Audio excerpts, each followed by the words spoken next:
السميع العليم من الشيطان اللعين الرجيم. بسم الله الرحمن الرحيم. الحمد لله الذي علا في توحده ودنا في تفرده، الذي بعد فلا يرى وقرب فشهد النجوى، ثم الصلاة والسلام والتحية والإكرام على أشرف الأنبياء والمرسلين حبيب إله العالمين سيدنا ونبينا وحبيب قلوبنا وطبيب نفوسنا وشفيع ذنوبنا أبي القاسم محمد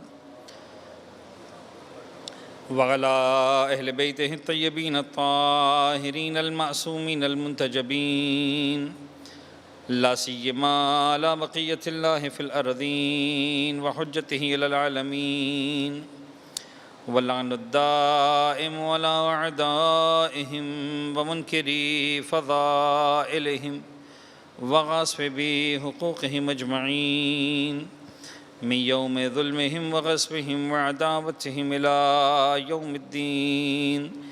بسم الله الرحمن الرحيم.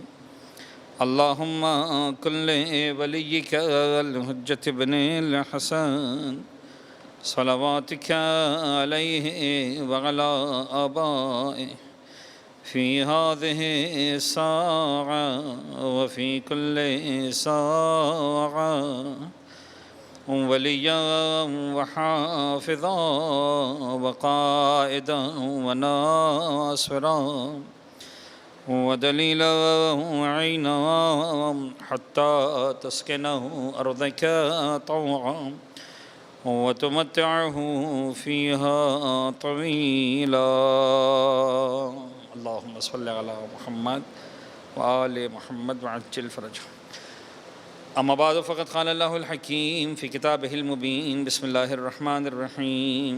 يا أيها الذين آمنوا لا تقدموا بين يدي الله ورسوله واتقوا الله إن الله سميع عليم. صلوات پڑھیں گے ایک مرتبہ محمد وآل محمد پر.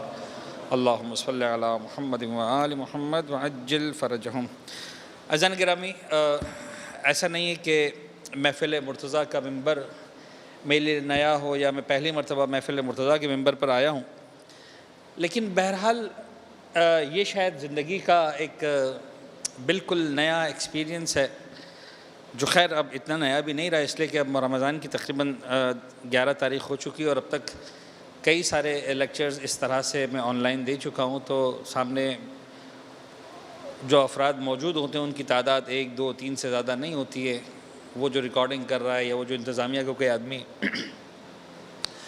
اور آج بھی اسی طرح سے جو ہے وہ اس لیکچر کا آغاز ہو رہا ہے. آپ نے اب تک بہت ہی بزرگوار عالم دین مولانا ساجد وکیل کے انتہائی علمی، اخلاقی اور نہایت ہی گہرائی کے ساتھ جو ہے وہ جن موضوعات پر انہوں نے گفتگو کی اور جس طرح سے شرح کی، وہ واقعاً قابل تحسین ہے. میں دعا کرتا ہوں کہ پروردگار تمام علماء حقہ کا سایہ ہمارے سروں پر سلامت رکھے، ان کی توفیقات میں اضافہ فرمائے. اور اب بہرحال اب یہ آپ کا ایک دوسرا تھوڑا سا مشکل فیز ہے کہ آپ کو ایک بہت ہی چھوٹے طالب علم کو سننا پڑے گا تقریباً 10 11 12 دنوں کے لیے، اور انشاءاللہ اس کے بعد پھر دوبارہ یہ علمی سلسلہ مزید آگے بڑھے گا اور بزرگوار علماء آپ عزیزان سے خطاب کرنے کے لیے یہاں پر آئیں گے. ان ایام کے لیے تقریباً جو 10 12 ایام ہیں، ظاہر سی بات ہے کہ مولا امیر علیہ السلام کی شہادت کی شب بھی اس کے اندر آئیں گی، امام حسن مجتبیٰ کی ولادت کی شب بھی اس کے اندر آئے گی، تو ایسا ہوگا کہ ہمارا موضوع تھوڑا سا ڈائیورٹ ہوگا. لیکن بطور کلی جن آیات کا ہم نے انتخاب کیا ہے، دل چاہتا ہے رمضان کے مہینے میں کہ چونکہ رمضان کا مہینہ معصومین کے فرامین کے مطابق قرآن مجید کی بہار کا مہینہ ہے، قرآن مجید کے نزول کا مہینہ تو ہے ہی قرآن کے مطابق، تو پھر دل چاہتا ہے کہ قرآن کی آیات، اس کے مندرجات، اس کے مضامین کو ہم تھوڑا سا غور کریں، اس کو سمجھنے کی کوشش کریں. اور جب بھی میں محفل مرتضیٰ کے ممبر سے ماہ مبارک رمضان میں آپ عزیزان کی خدمت میں حاضر ہوتا ہوں، آپ عزیزان جانتے ہیں کہ ہم قرآن مجید کے کسی نہ کسی سورے کو لے کر اسی کے مندرجات کے حوالے سے آپ کے ساتھ بات کر رہے ہوتے ہیں۔ اس مرتبہ بھی ہم نے قرآن مجید کے ایک سورہ کا انتخاب کیا ہے، اور میں عرض کر دوں کہ جو لوگ بہرحال آن لائن میرے اور سارے لیکچرز سنتے ہیں، خیر وہ ہے تو بڑی کم تعداد ان لوگوں کی، تو وہ ایسے مایوس نہ ہو۔ میں نے پہلے بھی سورہ حجرات ہی ایک اور جگہ پر ڈسکس کیا، اور آپ لوگوں کے ساتھ بھی یہاں پر سورہ حجرات ڈسکس کریں گے، اس لیے کہ بہرحال آن لائن ہونے کے باوجود ہماری آڈینس کافی مختلف ہے، اور یہ سورہ بڑی گہرائی کا حامل ہے۔ اور میری ایک عادت ہے، میں چاہتا ہوں کہ جب ایک پیغام ہو تو پھر تقریباً ہر جگہ پر اس پیغام کو ڈسکس کیا جائے، تاکہ وہ ایک عمومی سطح تک جو ہے وہ مومنین کرام کے اذہان تک، ان کے افکار تک پہنچے۔ تو جو لوگ ایز اے ریپیٹ ٹیلی کاسٹ اس کو سن رہے ہیں، یا وہ اگر کسی اور جگہ سن چکے ہیں، تو ممکن ہے ان کے لیے کوئی بہت زیادہ نئی باتیں نہ ہوں۔ طریقہ کار ہوتا ہے کچھ نہ کچھ، ایک خطیب جب، ایک ذاکر جب ممبر پہ بیٹھتا ہے تو شاید کوئی نہ کوئی نئی بات ویسے تو آئی جاتی ہے، لیکن اس کے باوجود اگر آپ کو لگے کہ یہ باتیں ساری ریپیٹڈ ہیں تو آپ اسے درگزر فرمائیں۔ لیکن حسب عادت ہم آغاز کریں گے ایک فقہی مسئلے سے، جو ایک میری عادت رہی، آپ عزیزان جانتے ہیں کہ ہم ہر گفتگو کا آغاز ایک فقہی مسئلے سے کرتے ہیں، لہٰذا آغاز میں ایک فقہی مسئلہ میں عرض کروں گا۔ ایک مرتبہ صلوات بھیج دیجیے گا محمد و آل محمد پر، اللہم صلی علی محمد و آل محمد وعجل فرجہم۔ مسائل کے آغاز میں چونکہ ماہ مبارک رمضان ہے، تو کچھ مسائل جو ہم سے بہت زیادہ پوچھے جاتے ہیں، جس کو میں اپنی زبان میں FAQs کا نام دیتا ہوں، فریکوینٹلی آسکڈ کوسچنز کا نام دیتا ہوں، کہ جو تقریباً ہر مرتبہ پوچھے جاتے ہیں، ہر سال پوچھے جاتے ہیں، مختلف مومنین کی جانب سے، مختلف گھروں کے اعتبار سے جو کلچر ڈیولپ ہے، اور شاید میں خود ایک زمانے میں اس کلچر کا حصہ رہا ہوں، جب ہمارے بزرگان ہمارے ساتھ ہوا کرتے تھے، گھر کے بڑے افراد، ظاہر سی بات ہے، تو ایک سیٹ اپ تھا جو اپنی آنکھوں سے بھی دیکھا ہے۔ وہ ایک سوال جو بہت زیادہ ڈسکس ہوتا ہے وہ یہ ہے کہ مولانا ہم نے جو ہے وہ سحری کی نیت کرنا بھول گئے، اور صبح اٹھ کے یاد آیا کہ سب کچھ کیا تھا، سحری بھی کھائی تھی، نماز شب بھی پڑھ ڈالی تھی، لیکن سحری کی نیت نہیں کی تھی ہم نے۔ وہ کیوں نہیں کی تھی نیت؟ وہ صاحب اس لیے نیت نہیں کی تھی کہ وہ ہم نے سوچا تھا کہ پانی پئیں گے تو پھر آخر میں پانی پی کے نیت کریں گے، تو وہ ابھی سحری کھانے کے بعد تھوڑی دیر لیٹے تو آنکھ لگ گئی، تو پانی تو گیا، چلو مسئلہ نہیں ہے، پانی کے بغیر روزہ ہو جائے گا، لیکن نیت چلی گئی ہماری، اس کا کیا کریں؟ اچھا، یہ سوال جو ہے یہ ایکچولی ایک کلچر کو کیا کہتے ہیں ہمارے سامنے پیش کرتا ہے، ایک کلچر کو ڈیفائن کرتا ہے، یا ایک مائنڈ سیٹ کو ڈیفائن کرتا ہے، اور وہ مائنڈ سیٹ بڑا امپورٹنٹ ہے میرے فقہی مسئلے کو سمجھنے اور سمجھانے کے لیے۔ مائنڈ سیٹ یہ ہے کہ روزہ اس وقت شروع ہوتا ہے جب ہم نیت کرتے ہیں۔ جب تک میں نیت نہیں کروں گا تب تک میرا روزہ شروع نہیں ہوا، یہ سوال پوچھنے کا انداز بتا رہا ہے۔ اور اگر میں نیت کر لوں گا تو پھر مجھے کھانا کھانے کی اجازت نہیں ملے گی، مجھے پانی پینے کی اجازت نہیں ملے گی، لہٰذا میں جو ہے وہ سب کھانا کھا لوں، پانی پی لوں، پانی کے علاوہ جتنی پینے کی چیزیں پی لوں، مثلا سگریٹ پی لوں، فرض کر لیں جناب علی، جو شربت پی لوں، لسی پی لوں، جو پینا ہے پی لوں، جو کھانا ہے کھا لوں۔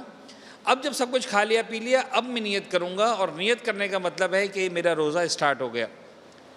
یہ بڑا خطرناک کانسیپٹ ہے، یعنی اگر تھوڑا سا ہم فقہ کی باریکی میں جائیں تو بعض اوقات اگر انسان جان بوجھ کر ایسی حرکت کرے تو یہ روزے کو باطل کر دے گی آپ کے۔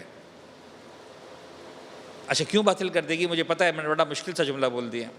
دیکھیے، میں آپ کو سمجھاؤں میتھمیٹیکلی فرض کر لیتے ہیں، آج کل تقریباً 14 گھنٹے کا روزہ ہے، ہم 1 منٹ کے لیے فرض کر لیتے ہیں 15 گھنٹے کا روزہ ہے۔ فرض کر لیں ایگزیکٹ ٹائم جب فجر کی اذان کا وقت ہوتا ہے اور ایگزیکٹ ٹائم جب مغرب کی اذان کا وقت ہوتا ہے، فرض کر لیں اس کے درمیان 15 گھنٹے ہیں، تو 15 گھنٹے کا مطلب اگر میتھمیٹیکلی ہم بات کریں تو 10 گھنٹے میں 600 منٹ ہو جائیں گے 60 منٹس کے اعتبار سے، 5 گھنٹے میں 300 منٹس ہو جائیں گے، رائٹ؟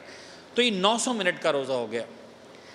سوال یہ ہے، ہم چلیں اس طرح سے سوال کو پٹ اپ کرتے ہیں تاکہ میں اپنی بات سمجھا پاؤں، کہ اگر خدا نے مجھ سے کہا ہے 900 منٹ کا روزہ، تو کیا میں اپنی مرضی سے 910 منٹ کا روزہ رکھ سکتا ہوں؟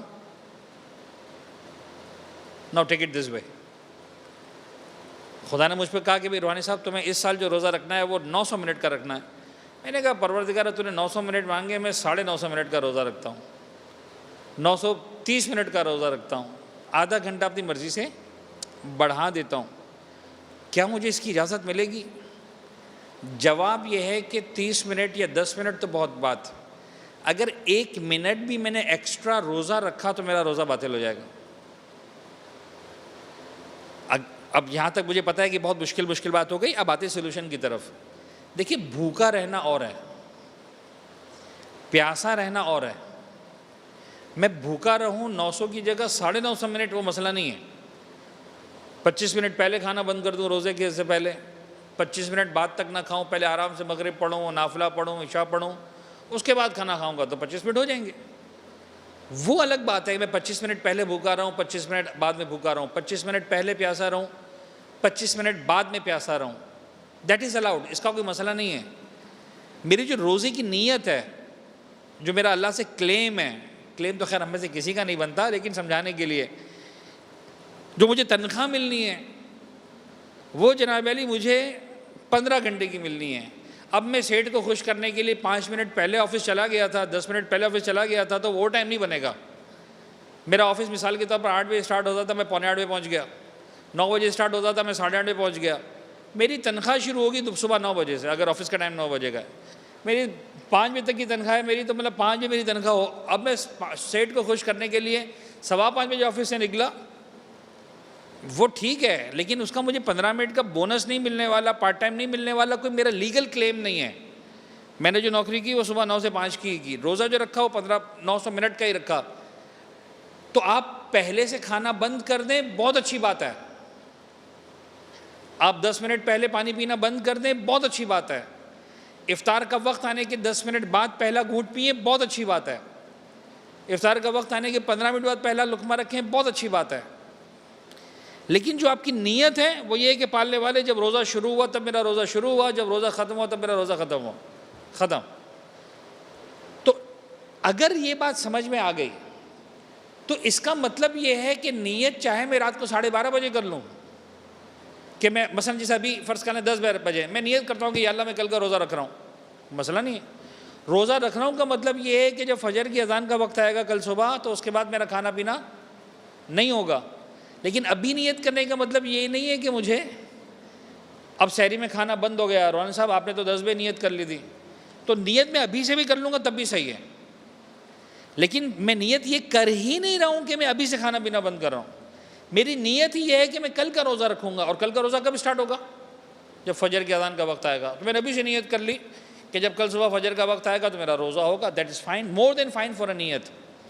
اسی لیے ہمارے تمام مراجعین نے اجازت دی ہے، اور ظاہراً احادیث رسول کی روشنی، احادیث اہل بیت کی روشنی میں، کہ رمضان کی پہلی رات کو ہی آپ کو اجازت ہے کہ آپ پورے مہینے کی نیت کر لیں. تو ابھی تو آیا ہی نہیں ہے 25واں روزہ، مجھے پتہ بھی نہیں میں زندہ رہنے والا ہوں کہ نہیں رہنے والا، مجھے پتہ بھی نہیں کہ کوئی ٹریولنگ آنے والی کہ نہیں والی، مجھے پتہ ہی نہیں کہ میں بیمار تو نہیں پڑنے والا. کیا پتہ بیمار پڑ گیا، ایسا بیمار پڑ گیا کہ 2 دن کے روزے کا ڈاکٹر نے مت رکھو. ساری باتیں اپنی جگہ. رمضان کی پہلی رات کو مجھے اجازت ہے میں روزے کی نیت کر لوں، کوئی مسئلہ آئے گا تب دیکھا جائے گا. تو یہ کیوں اجازت ہے؟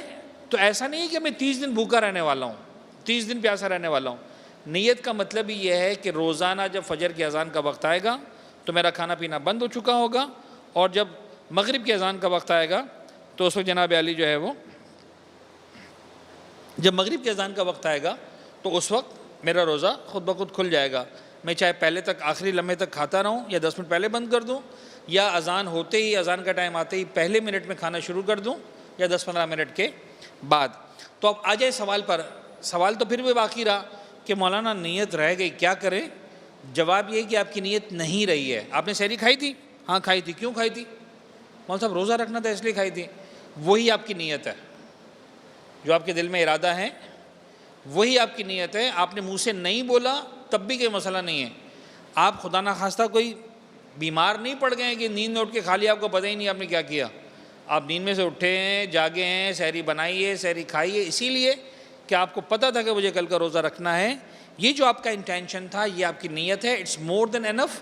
الگ سے آپ کو یہ نیت کرنے کی کہ میں مثال کے طور پر بدھ کے دن 12ویں رمضان کا روزہ رکھتا ہوں یا 11ویں رمضان کا روزہ رکھتا ہوں، واجب قربۃ اللہ، یہ سب کچھ بولنے کی ضرورت نہیں. ہمارا وقت کافی ہو گیا، صرف 10 منٹ بچے. لیکن بہرحال ہم انشاءاللہ جو ہے وہ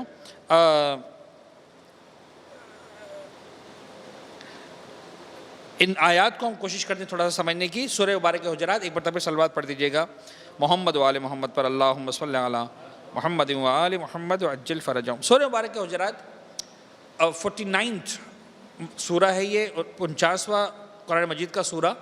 صرف 18 آیتیں ہیں. ہمارے پاس 10-12 دن ہیں، یعنی ہمارے پاس ایوریج ایک دن میں 1.5-2 آیت انشاءاللہ ڈسکس کرنے کا ٹائم ہے. اور ہم کوشش کریں گے کہ آرام سے ان 2 آیتوں کو 3 آیتوں کو ڈسکس کریں تاکہ انشاءاللہ یہ سورہ جب تک ہمارا اس سلسلہ گفتگو ہے اس دوران ہم اس کی مطالعے کو مکمل کر سکیں۔ میں نے ہمیشہ یہ بات شروع میں ڈسکلیمر کے طور پر عرض کی ہے، یہاں پر بھی عرض کر دوں کہ میں مفسر قرآن نہیں ہوں، نہ مجھے رائٹ ہے تفسیر قرآن کا۔ ہم کو اس بنیاد پر کہ جو پروردگار عالم نے مجھ کو، آپ کو، ہر مومن کو، ہر انسان کو دعوت فکر دی ہے، افلا یتدبرون افلا یتفکرون، کیوں تم قرآن کی آیت میں غور و فکر نہیں کرتے؟ تو اسی اعتبار سے میں مختلف جو علماء نے، مفسرین نے، ائمہ فرامین کے آیات کی احادیث کی روشنی میں جو نکات بیان کیے ہیں، میں اسی حد تک جناب علی جو ہے وہ اس کی روشنی میں آپ کے ساتھ کچھ جو ہے وہ میں پیش کروں گا، جو نکات ہے، جو اہل بیت اطہار کی باتیں۔ 49واں سورہ قرآن مجید کا، اور بلا مبالغہ یہ کہا جا سکتا ہے، اچھا ویسے تو ہم جب بھی قرآن کی کسی بھی سورہ کا مطالعہ کرتے ہیں تو ایک چھوٹا سا طالب علم ہو کر بھی میں آپ کو بتاؤں، ہر سورہ کو پڑھ کر یہ نکلتا ہے کہ یار کچھ نہ ہوتا، یہی سورہ ہوتا تو کافی تھا۔ قرآن کا ہر سورہ اتنا کمال سورہ ہے، یعنی کسی بھی سورہ کو ہم کہیں اوپر نیچے، یہ پاسبل نہیں ہے۔ بٹ اگین یہ جملہ پھر بھی کہوں گا سورہ حجرات کے بارے میں کہ بلا مبالغہ اسلام کے جو سوشل سسٹم ہے، جن ویلیوز پر ایک اسلامک سوسائٹی کی بنیادیں قائم ہیں، اگر اس کو ہم سمجھنا چاہیں، ایک انڈیویجول مسلمان کی شاید اس میں اتنی زیادہ بات نہیں ہو رہی جتنا من حیث القوم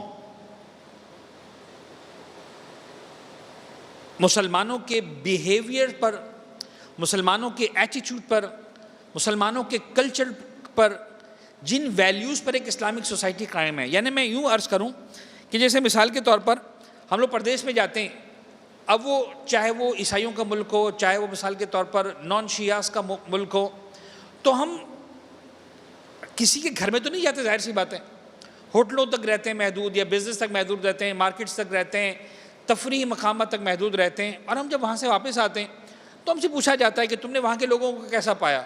فرض کریں کوئی شخص سوئٹزرلینڈ جا کر آیا تو وہ کامنٹ کرے گا کہ بھئی سوئٹزرلینڈ کے لوگ ایسے ہوتے ہیں، جاپان جا کر آیا وہ کہے گا بھئی جاپان کے لوگ ایسے ہوتے ہیں، دبئی میں جا کر آیا وہ کہے گا یار دبئی کے لوگ ایسے ہوتے ہیں، سعودی عرب جا کر آیا وہاں کے لوگ ایسے ہوتے ہیں، ایران عراق کی زیارتوں پر کوئی ہو کے آیا وہ کہے گا بھئی ایرانی ایسے ہوتے ہیں، عراقی ایسے ہوتے ہیں۔ ایسا ہوتا ہے کہ نہیں ہوتا؟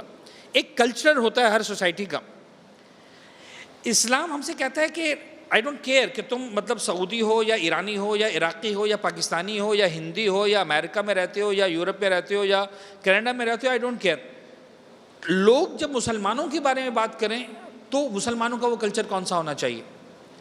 تو جب ہم کلچر کی بات کرتے ہیں، اسلامک سوسائٹی کی بات کرتے ہیں، ہم جب ویلیوز کی بات کرتے ہیں تو اس کے اندر جو بہت ساری ہائی لائٹس ہیں، میرا اپنا ذاتی خیال ہے، ممکن ہے میرا خیال غلط ہو، کہ اس کے اندر کہیں یہ نہیں ہے کہ مسلمان نماز پڑھتے ہیں۔ مسلمان کا نماز پڑھنا وہ اس کا ایک عبادی مسئلہ ہے، وہ پڑھ رہا ہے تو بھی ٹھیک، نہیں پڑھ رہا ہے تو وہ خدا کا گناہ گار ہے، الگ۔ میں جب مثال کے طور پر سوئٹزرلینڈ میں گیا، یا فرض کرنے میں تو خیر نہیں گیا لیکن فرض کرنے جو گیا، اور جب وہ سوئٹزرلینڈ میں گیا، وہ جاپان میں گیا، یا مثلا وہ دبئی میں گیا، تو اس کو اس سے غرض نہیں ہے کہ یہ لوگ جو میرے سامنے ہیں، ایئرپورٹ سے لے کر ہوٹل تک، راستے تک، مارکیٹ میں، پارک میں، تھیم پارکس میں، جہاں جہاں مجھے لوگ مل رہے ہیں، یہ نمازی ہیں کہ نہیں ہیں، یہ قرآن پڑھتے ہیں کہ نہیں ہیں، مندر جاتے ہیں کہ نہیں جاتے ہیں، چرچ میں جاتے ہیں کہ نہیں جاتے ہیں، سینیگال میں جاتے ہیں کہ نہیں جاتے، یار یہ کس طرح بیہیو کرتے ہیں، لائن لگاتے ہیں کہ نہیں لگاتے ہیں، اپنے فیلو بینگ کی رسپیکٹ کرتے ہیں کہ نہیں کرتے ہیں، اگر کسی کا پرس گر جائے تو اٹھا کر دیتے ہیں کہ نہیں دیتے، کسی کے پیسے گر جائے تو چوری کر لیتے ہیں یا واپس کر دیتے ہیں۔ یہ سوشل ویلیوز ہوتی ہیں ایک ادارے کی، ایک علاقے کی۔ ایک اسلام جب اس کی بات کر رہا ہے، مجھے ایسا لگتا ہے کہ اسلام ایسے موقع پر نماز روزے کی بات ہی نہیں کر رہا۔ میں نے ایک جملہ شاید اسی محفل مرتضیٰ کے ممبر سے اتحاد بین یہ جب 17 ربیع الاول اور 12 ربیع الاول کا جشن جب ہو رہا تھا، تب میں نے کہا تھا کہ کوئی بھی شخص مجھے نہیں ملا آج تک تاریخ اسلام میں کہ جو پیغمبر اکرم کو نماز پڑھتا ہوا دیکھ کر مسلمان ہوا ہو، یا امام علی کو یا امام حسن کو نماز پڑھتا ہوا دیکھ کر مسلمان ہوا ہو۔ یہ آدمی اتنی اچھی نماز پڑھ رہا ہے، اس کا دین ڈیفینیٹلی صحیح ہوگا۔ مجھے ایک آدمی بھی نہیں ملا۔ پیغمبر اکرم کے ہاتھوں پر ایمان لانے والے جتنے لوگ ملے، زیادہ تر اس کے اندر وہ ہیں جو پیغمبر اکرم کے اخلاق کو دیکھ کر مسلمان ہوئے۔ یہ انسان ہے، یہ ہم سے انسانوں کی طرح بیہیو کرتا ہے، یہ ہمارے رائٹس کو کیئر کرتا ہے، یہ ہماری ہیومینٹی کی رسپیکٹ کرتا ہے۔ میں خدا نخواستہ نماز کو ڈس ریگارڈ نہیں کرنا چاہ رہا ہوں، میں اس کی ویلیو پہ قرآن بھی، اور اس کے علاوہ اہل بیت سب سے پہلی چیز قیامت کے میدان میں جو پوچھی جائے گی اس کے بارے وہ نماز ہے. Yes I believe, definitely I believe نماز پڑھنی ہے. خدا نہ خواستہ ایسا نہ ہو کہ ہم باتوں باتوں میں انجانے میں نماز کو, روزے کی عبادت کو, قرآن کی تلاوت کو ہم ڈس رسپیکٹ کر دیں. ائمہ تحرین کا کمال یہ تھا, رات رات بھر عبادت میں گزارتے تھے. پیغمبر اکرم کا کمال یہ تھا کہ قرآن کو کہنا پڑا یا ایھا المزمل قم اللیل الا قلیلا. میں اس سے انکار نہیں کر رہا, لیکن جو سوشل ویلیوز ہیں ہماری, جو ایتھیکل ویلیوز ہیں, مجھے ایسا لگتا ہے کہ تھرو آؤٹ دا ہسٹری جتنا علماء کرام نے, بزرگان نے نماز پر زور دیا, بہت اچھا کیا. میں یہ نہیں کہہ رہا ہوں کہ نہیں دینا چاہیے تھا. ہاں میں یہ کامنٹ ضرور کروں گا کہ ایک ساتھ یہ بھی کرنا چاہیے تھا کہ وہ ان اخلاقی ویلیوز کو بھی اتنا زیادہ ہائی لائٹ کرتے, بتاتے. یعنی آج میں کوئی شیعہ سننے کی بات نہیں کر رہا, آج ہم عالم اسلام کا حال دیکھتے ہیں کہ مسجدوں کے اندر صفیں بہت منظم ہوتی ہیں, لیکن مسجد کے باہر پارکنگ میں بیڑا غرق ہوتا ہے. مسلمان کو یہ بتایا گیا تھا کہ مسجد کے اندر تیری ذمہ داری کیا ہے, لیکن مجھ جیسے لوگوں نے نہیں بتایا تھا کہ مسجد کے باہر ذمہ داری کیا ہے. تو مجھے یہاں کے ثواب کا پتہ تھا, یہاں کے عذاب کا پتہ تھا, تو یہاں پر میں نے بڑے کاندھے سے کاندھا ملایا, پیر سے پیر ملایا, 1 انچ آگے پیچھے نہیں ہوا, صف کے اندر کھڑا رہا کسی کے. لیکن وہاں پارکنگ کے وقت مجھے مولانا نے نہیں بتایا تھا کہ وہاں پارکنگ میں جس طرح یہاں پہ تجھے یہاں کھڑا رہنا ہے, تیری پارکنگ میں گاڑی میں وہاں کو اس طرح کھڑا رہنا چاہیے تھا. لہٰذا میں کسی مسجد میں گیا, کسی امام بارگاہ میں گیا, بڑی کامن سی پریکٹس ہے, صاحب فلاں گاڑی غلط پارک ہوئی ہے. خیر آج تو گاڑی نہیں ہے, نہ گاڑی نہ آدمی نہ آدم زاد, اب تو گاڑی نہ پارکنگ نہ والنٹر. لیکن تو آپ کو یہ بھی اندازہ ہوگا کہ مجھے کسی انتظامیہ کے آدمی نے نہیں کہا کہ مولانا مہربانی کریں اعلان کر دے.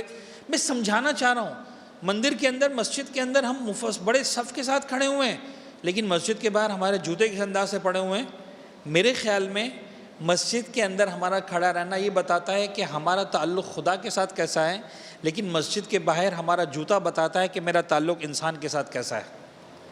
تو اگر میرے پیر یہ بتا رہے ہیں مسجد کے اندر کہ میرا تعلق خدا کے ساتھ اچھا ہے, تو میرے پیروں کے جوتے مسجد کے باہر پڑے ہوئے ہوں, وہ بتائیں کہ میرا تعلق میرے فیلو بینگ کے ساتھ کیسا ہے. میری گاڑی جو باہر کھڑی ہوئی ہو, سورہ حجرات ان موضوعات پہ بات کر رہا. اب بہرحال اب دامن میں گنجائش نہیں بچی. 3 حصوں میں مجھے لگتا ہے کہ ہم اس قرآن مجید کے اس سورے کو ہم ڈیوائڈ کر سکتے ہیں. پہلا, دا رسپیکٹ آف دا لیڈرشپ, یعنی ایک اسلامک سوسائٹی میں جو دا گریٹسٹ لیڈرشپ ہے ہماری, دیٹ از نن بٹ دا پروفٹ محمد صلی اللہ علیہ وسلم. یعنی خدا کی ذات تو خیر بات ہی ختم ہو جاتی ہے, لیکن جو ایک سوسائٹی کے اندر, تو سب سے پہلے what should be the behaviour of Muslims, behaviour of the مومنین ود دا پروفٹ محمد. اللہ کے رسول کے ساتھ میرا طریقہ کار, میرا بیہیویئر, میرا انداز کیا ہونا چاہیے. اچھا اس میں کوئی شک نہیں ہے, دنیا کے ہر انسان کو پیغمبر کو رسپیکٹ کرنا ہے, یعنی جو مسلمان نہیں ہے اس کو بھی رسپیکٹ کرنا ہے. اس لیے رسپیکٹ کرنا ہے کہ ہر انسان کی ذمہ داری ہے کہ وہ کسی بھی مذہب کے لیڈر, کسی بھی دین کے لیڈر کو رسپیکٹ کرے. ہمیں الاؤ نہیں ہے کہ ہم بڑے آسانی کے ساتھ مثال جناب عیسیٰ کو ڈس رسپیکٹ کر جائیں. وہ عیسائیت, ہمیں اجازت ہے مذہب موسیٰ کو ڈس رسپیکٹ کر جائیں اس لیے کہ یہودیوں کے نبی ہیں. نہیں, ہم کو پرمیشن نہیں. تو کسی کرسچن کو پرمیشن نہیں ملے گی, کسی جناب علی یہودی کو پرمیشن نہیں ملے گی کہ پیغمبر کے بارے میں ڈس رسپیکٹ کرے, مس بیہیو کرے, غلط الفاظ استعمال کرے.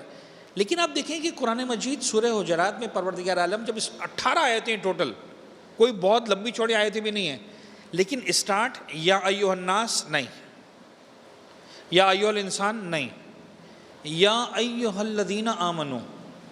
اور یہ آپ کو معلوم ہے, میں نے اس کو لاسٹ ایئرز بھی عرض کیا تھا کہ قرآن مجید میں کل 89 مقامات ہیں, 89 پورے 6,500 سے زیادہ آیتیں, 89 مقامات ہیں جہاں پر اسٹارٹ ہوا ہے یا ایھا الذین آمنوا سے. قرآن میں 90 مرتبہ یا ایھا الذین آمنوا نہیں آیا, 89. اس میں بھی ایک بڑی بیوٹی ہے جو میں ہمیشہ عرض کرتا رہا ہوں, ایک بار پھر یاد دلا دوں. 89 میں سے 88 مقامات وہ ہیں کہ جہاں پر آیت کے اسٹارٹ میں آیا یا ایھا الذین آمنوا. صرف ایک مقام ہے جہاں پر یا ایھا الذین آمنوا آیت کے مڈ میں آیا ہے. یا ایھا الذین آمنوا کا مطلب کیا ہے؟ اے ایمان لانے والو. اس کا مطلب کوئی نہ کوئی حکم دیا جا رہا آگے. تو چونکہ حکم دینا تھا خدا کو, صاحبان ایمان کو, ہمیشہ آیت یا ایھا الذین آمنوا سے سٹارٹ ہوئی. صرف ایک جگہ اگرچہ حکم دینا تھا, لیکن وہ حکم ایسا حکم تھا کہ پروردگار عالم نے مسلمانوں کو یا مومنین کو موٹیویٹ کرنے کے لیے کہا کہ دیکھو 88 مقام پر میں حاکم ہوں, تم محکوم ہو, جو حکم دیا ہے تم کو کرنا ہے. لیکن ایک مقام ایسا ہے خدا نے کہا دیکھو جو کام تمہیں کہہ رہا ہوں میں بھی کرتا ہوں، میرے ملائکہ بھی کرتے ہیں، تو تم بھی کرو نا۔ ان اللہ و ملائکتہ یصلون علی النبی یا ایھا الذین آمنوا صلوا علیہ وسلموا تسلیما اللہم صلی علی محمد و آل محمد۔ یہ واحد مقام ہے، یعنی یہ واحد عبادت ہے جو پروردگار عالم نے صاحبان ایمان کو کہنے سے پہلے اس بات کا اعلان کیا ہے، اقرار کیا ہے کہ یہ عبادت سے تم سے نہیں کروا رہا۔ خیر خدا کے معاملے میں لفظ عبادت تو صحیح نہیں ہے، یہ عمل وہ عمل ہے جس میں پہلے خود کرتا ہوں، اپنے ملائکہ سے کرواتا ہوں، اس کے بعد کہتا ہوں کہ اے صاحبان ایمان تم کو بھی کرنا ہے، رسول اور ان کی آل پر درود و سلام۔ لیکن ادر دین دس یا اپنا ہم سورہ حجرات پر آ جائیں تو یا ایھا الذین آمنوا لا تقدموا بین یدی اللہ رسولہ، تو اسٹارٹ یا ایھا الذین آمنوا سے ہو رہا ہے۔ اور آج میں اسی بات پر مکمل کروں کہ ان 89 میں سے 5 مقامات صرف سورہ حجرات کے اندر ہیں، 18 آیتیں 20 آیتیں بھی نہیں ہیں پوری، یعنی مور دین 25% آیات سورہ حجرات کی وہ ہیں کہ جو یا ایھا الذین آمنوا سے سٹارٹ ہو رہی ہیں۔ باقی سوروں میں جو آیا ہے ہزاروں آیتوں کے اندر تو کہیں بھی 3%، 4%، 5%، not more than 10%، لیکن یہ واحد سورہ ہے جس میں 25%، یعنی 18 میں سے 5 آیتیں یا ایھا الذین آمنوا سے سٹارٹ ہو رہی ہیں۔ تو اس اعتبار سے بڑا ہی قیمتی سورہ ہے قرآن مجید کا، اور خدا کرے کہ ان 10 دنوں کے اندر، ان 12 دنوں کے اندر ہم اس کی آیتوں پر، آج ہمیں اصولاً ایوریج کے اعتبار سے 2 آیتیں مکمل کرنی تھی، لیکن پہلی آیت کا صرف یا ایھا الذین آمنوا ہم ڈسکس کر پائے۔ میں ترجمہ کر دوں تاکہ کم از کم تھوڑا سا بات کو آگے بڑھا دیں، کم از کم پوری نہ کریں تو آدھی آیت کر دیں۔ یا ایھا الذین آمنوا لا تقدموا بین یدی اللہ ورسولہ، اے ایمان لانے والو خبردار یہ غلطی مت کرنا کہ اللہ اور اس کے رسول سے آگے بڑھ جاؤ،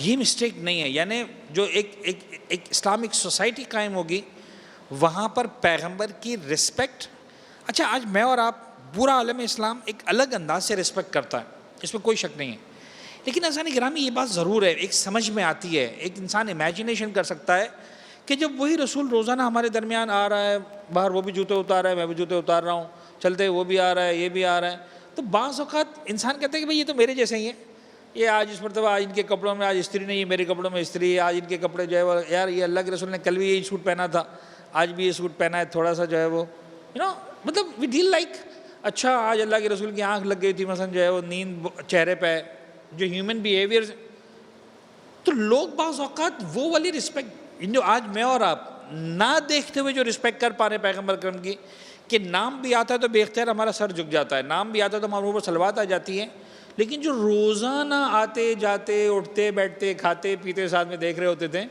تو وہ اس رسپیکٹ کو شاید پورٹری نہیں کر پاتے تھے، وہ اس رسپیکٹ کو ظاہر نہیں کر پاتے تھے، کیئر نہیں کر پاتے تھے۔ قرآن بہت سیریس ہو کر کہہ رہا ہے کہ لیسن یا ایھا الذین آمنوا، پہلا رول جو تمہارے سوسائٹی کا ہونا چاہیے کہ باقی سب چلے گا، لا تقدموا بین یدی اللہ ورسولہ، اللہ اور اس کے رسول سے آگے بڑھنے کی کوشش نہیں کرنا پلیز۔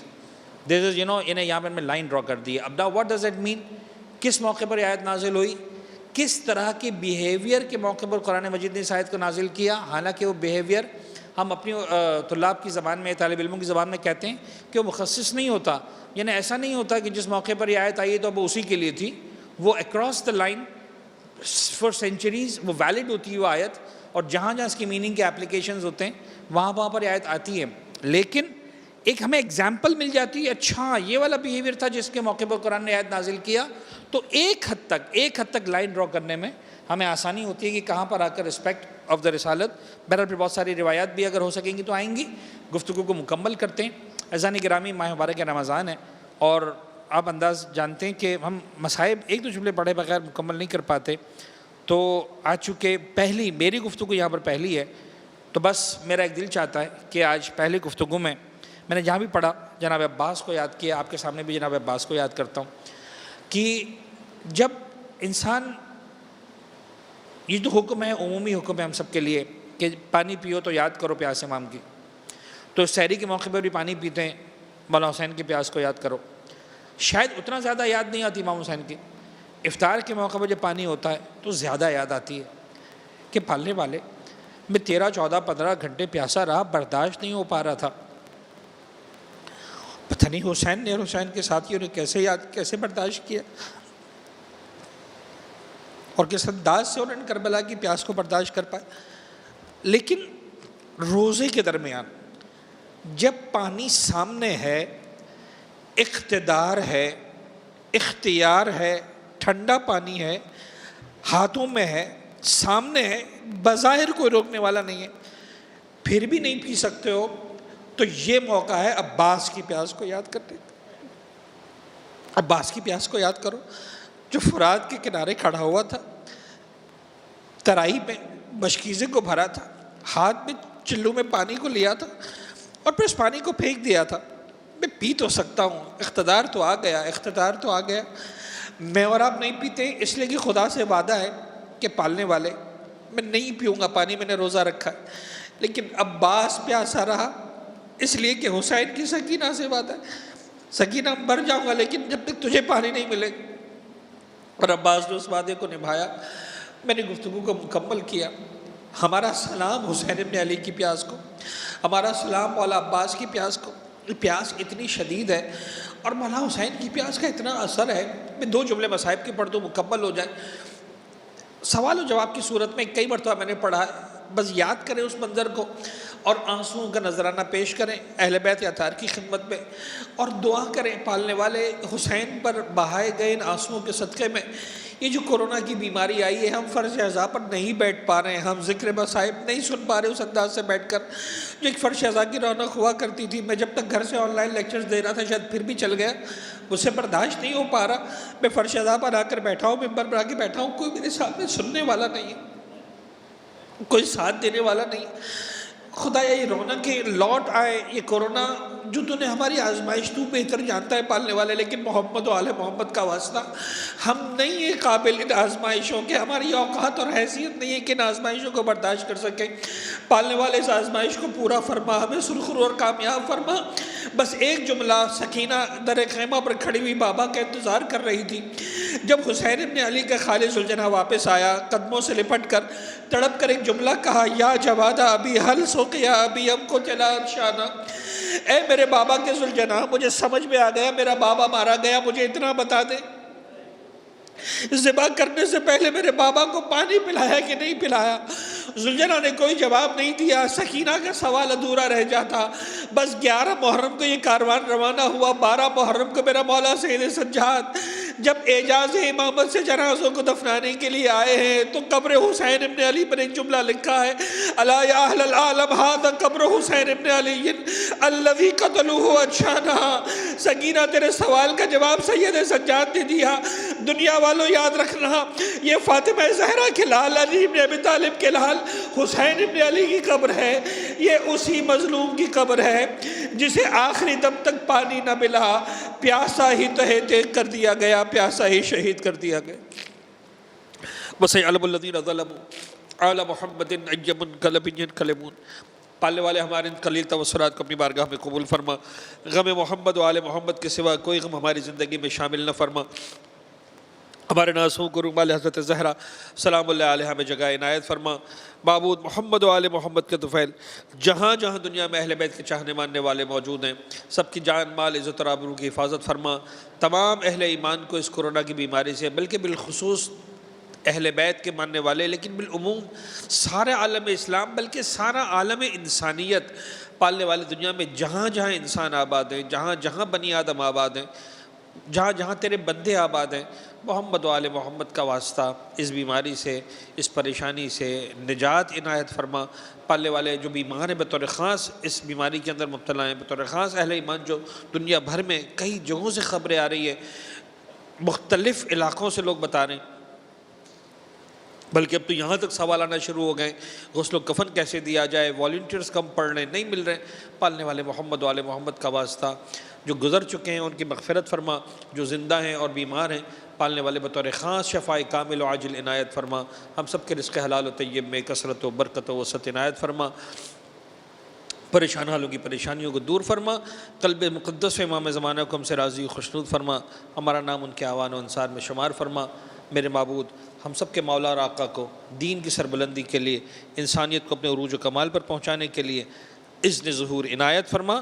ربنا تقبل منا انک انت السمیع العلیم۔ حسب معمول کچھ سورہ فاتحہ کی درخواست ہوگی۔ جو مومنین آن لائن سن رہے ہیں، میں درخواست کروں گا آپ اپنے مرحومین کو بھی شامل کیجئے اور ان مرحومین کو بھی شامل کیجئے جن کے اِیصال ثواب کے لیے بطور خاص یہاں پر انعام لکھوائے گئے ہیں۔